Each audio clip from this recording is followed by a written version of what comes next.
Nou, uiteindelijk denk ik dat een minderheidskabinet is natuurlijk iets wat we niet gewend zijn. Maar als je hem helemaal gaat afpellen, dat is dus hoe ik het zie.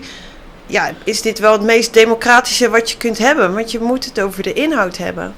Dus zowel met je coalitiegenoten, maar ook met de oppositie. Dus als jij iets wil, dan moet je gaan kijken, nou, dit is de inhoud en waar kunnen we elkaar vinden. Dus ja, ik zie dat eigenlijk meer als iets positiefs.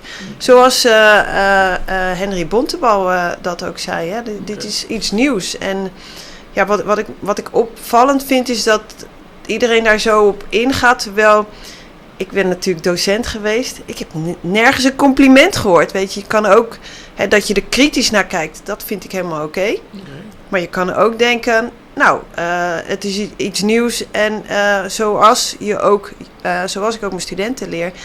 Het is out of the box. Het is, maar geef het een kans. En als iedereen zo negatief is, nou, dat hoeft niet.